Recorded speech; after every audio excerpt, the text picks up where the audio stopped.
In July, the Trump administration, as part of Operation Warp Speed, agreed to provide Pfizer with $1.95 billion to manufacture and distribute their COVID vaccine, allowing this vaccine to be provided free for the American people.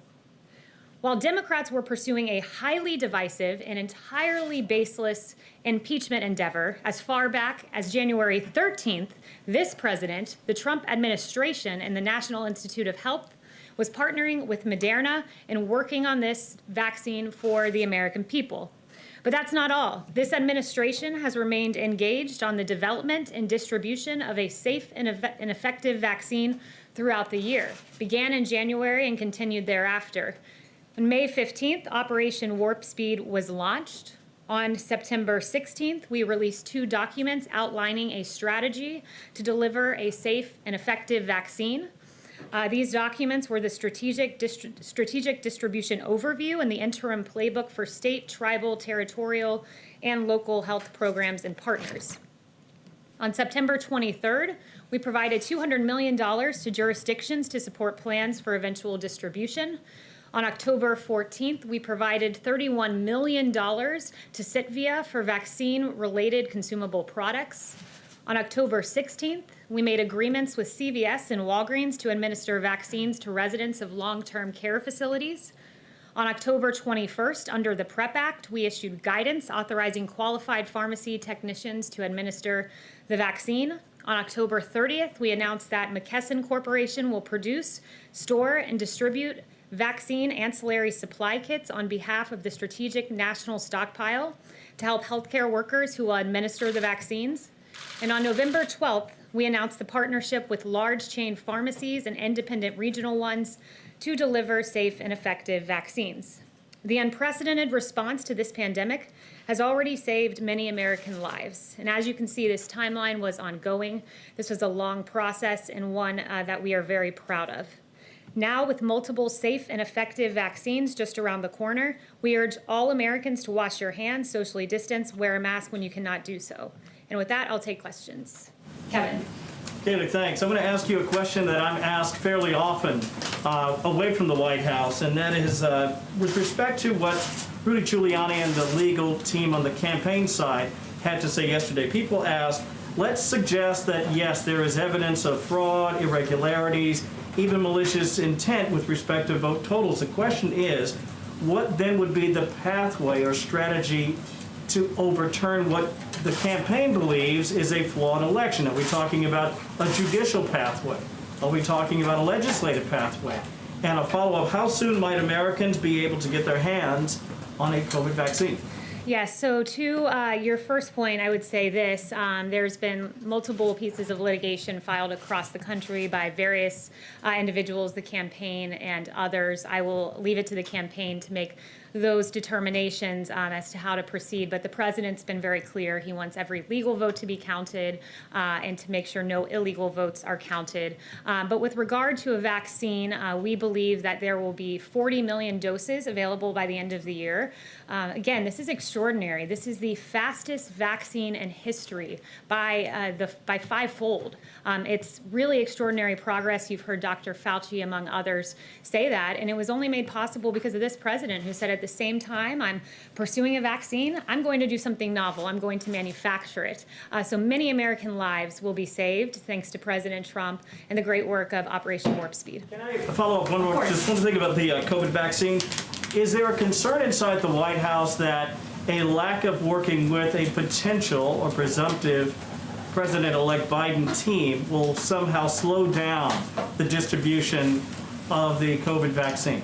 Yeah, I'm glad you asked that question. It's an important one, and not in the slightest, because in fact, I did hear the former vice president say yesterday he was concerned about not being able to distribute a vaccine.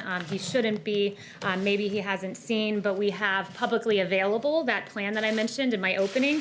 It's the COVID-19 vaccination program, the interim playbook for jurisdiction operations. This is publicly available if the former vice president would like to read through it. Beyond that, I would say that we've already going back months, partnered with the 64 jurisdictions in this country to make sure that they each had individualized distribution plans. Those have been assessed. Those have been made certain that they're good and operational. So this work has been ongoing. There's a distribution plan in place, which is why you heard General Perna say yesterday that within 24 hours of getting that EUA, the emergency use authorization, we will be able to distribute this all across the country. When are you going to admit you lost? Yes, Kevin? Yeah. Sorry, Mario. Okay. Thanks, Kayleigh. What is the president planning to discuss this afternoon with the two Michigan lawmakers? And will he ask them to have the state legislature appoint electors who will support his reelection? What's the nature of that meeting? So he will be meeting later on. This is not an advocacy meeting. There will be no one from the campaign there. He routinely meets with lawmakers from all across the country. When will you admit you lost the election? Kayleigh, at what point does the president concede the race and allow for a proper transition to the Biden team? So right now there's ongoing litigation. There are, what we know, 74 million Americans that voted for this president. That's more votes than any president has gotten in history. It's really extraordinary, and there are very real claims out there that the campaign is pursuing. 234 pages of affidavits publicly available in one county alone, that's Wayne County, and 2 individuals on the canvassing board there that have declined to certify. So these are real claims. These individuals deserve to be heard. This was a system that had never been tried in American history, mass mail-out voting. It's one that we have identified as being particularly prone to fraud, so those claims deserve to be pursued. Has anyone from the White House spoken with GSA, with the director of GSA, about the timing of ascertaining who the next president will be, and has any pressure been applied to her? Absolutely not. GSA will make the determination of ascertainment at the right moment. Right now, there's a constitutional process that's being played out. There are questions being asked in court, but the GSA will determine when ascertainment is reached. Can I just ask one other question, which is Senator Lamar Alexander today has put out a statement encouraging the Trump administration, in the absence of ascertainment, to begin allowing the Biden team full access to everything they need for a transition, access to agencies, access to real-time data. What's the harm in doing that? So there's a Presidential Transition Act that determines exactly what an administration needs to do in advance of an election, and we have done everything statutorily required, and we will continue to do that. It's after the election now. Thank you. I have a question first, a follow-up on the transition. Has the president or anyone in the administration instructed officials not to engage or have conversations with members of the Biden transition team? No, I've certainly never been instructed that. I've never heard of an instruction to that end. Okay, and my second question is about COVID, because yesterday, a lot of what we heard from the doctors, they've been saying since the end of March. Back then, the projections were that 100,000 Americans would die. Now, as you know, we've surpassed that by 2.5 times. Did the administration fail to communicate how serious this threat was to the American people? Or how else do you explain what went wrong? Look, I would say the initial projection that our doctors gave us was 2 million people that would lose their lives. And it's a tragedy anytime one life is lost, but we are far below the 2 million that this could have been. We took very aggressive measures at the beginning of this with the China travel ban, creating the greatest testing system in the entire world. Therapeutics, the fact that we have 6 working therapeutics right now, the fact that we continue to identify more and more, the fact that I believe we have a chart on this, a fatality chart. It's deaths by 100 for age and month. And as you can see, deaths have come down for every age group. And for those over 70, that line, that red line, is a testament to what this president has done. Therapeutics, monoclonal antibodies, that is a recent one, that reduces hospitalization in high-risk seniors with moderate to mild COVID by 70%. That's American ingenuity rising to the occasion, and President Trump oversaw all of this. But of course, we are seeing cases rise, and it's very important. Wash your hands, socially distance. We're taking this seriously. Do you think the mixed messaging contributed to that? Because just this week, for example, yesterday, Vice President Pence wanted to make clear that they supported state and local decision making. just 2 days ago, you called some of those state guidelines Orwellian. So how do you expect people to know what to do with all this mixed messaging? Well, two things can happen at once, and it's this: taking COVID seriously, engaging in aggressive mitigation, but also recognizing that the American people have certain freedoms. And it is, by definition, Orwellian for a state like Oregon to say, if you have more than 6 people in your family congregate in your home, we can jail you for 30 days. That's not the American way. The American people know the CDC recommendations, know the guidelines. We've been talking about this for 10 months, but the American people still have certain freedoms, still have autonomy, and still can make important self-responsibility decisions themselves. Yes, Deborah. Thank you, Kayleigh, and nice to see you. Good to see you. Last night, Tucker Carlson said that campaign attorney Sidney Powell had failed to provide evidence for her assertion about communist money in the 2020 election. And Byron York, another journalist who's been very fair to this White House, said that it was a turning point, Rudy Giuliani and the conduct at that press conference, where Republicans were feeling that the legal maneuvers just aren't working. So did you all have a reaction to that when you saw that and read about it? Again, that would be a question for the campaign. We at the White House are aggressively working on COVID, winding down the wars in Afghanistan and Iraq, among other issues. There will be a drug pricing announcement later in the afternoon as well. Kayleigh, since Yes. I'm the cooler, could I ask a question for Jackson Richmond of the Jewish News Syndicate, who couldn't be here because Yes. of social distancing? And his question is about Jonathan Pollard. His parole conditions are set to expire tomorrow. Is the president willing to commute his parole conditions or pardon him if the DOJ extends Pollard's parole? Have you been getting any calls from the Jewish and pro-Israel community to take action on this case? I haven't heard about that. I haven't looked into the particular case, but if he shoots me an email, we'll take a look at his question. Thank you. Yes.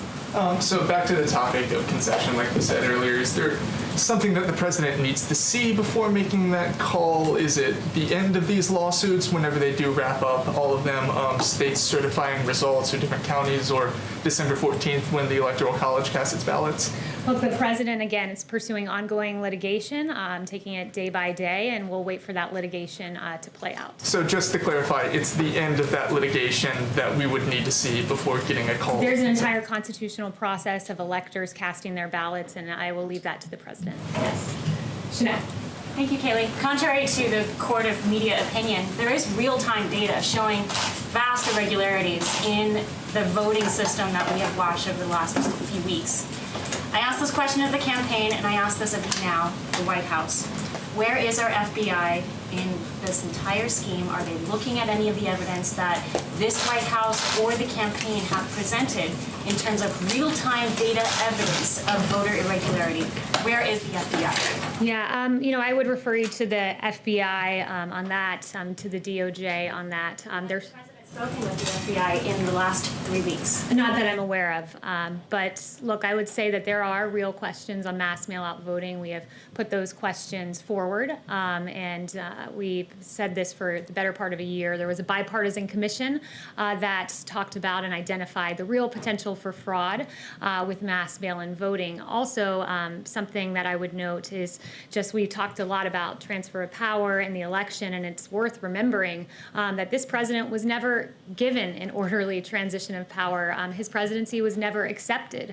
In fact, before his election, we know Crossfire Hurricane was launched by Peter Strzok to pursue a baseless allegations about the president's ties with Russia. That's before he was president, trying to subvert the will of the American people. We know in August, Peter Strzok wrote a text message about an insurance policy against a Trump presidency, once again trying to silence the voice of the American people.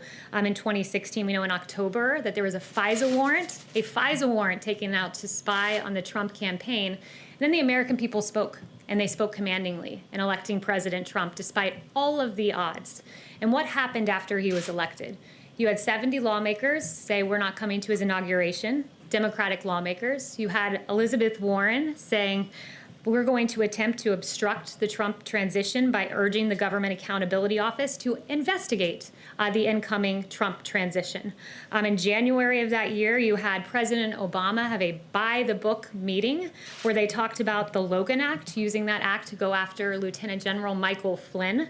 Just before the inauguration, you had BuzzFeed promoting and publishing this bogus Steele dossier that's been widely debunked.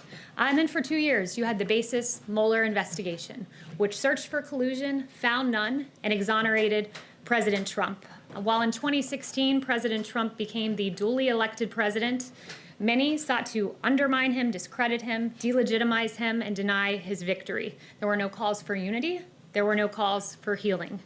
So while every legal vote is counted, let us not forget the inexcusable transition, or lack thereof, that President Trump had to endure in 2016 and 4 years into his presidency. Thank you, everyone, for the very good and substantive questions today. Do you understand that you lost? I don't call an activist. I'm not an activist, and you've been taking questions since October 1st, and you just took about 5, Kayleigh. That's not doing your job. Your taxpayer-funded job.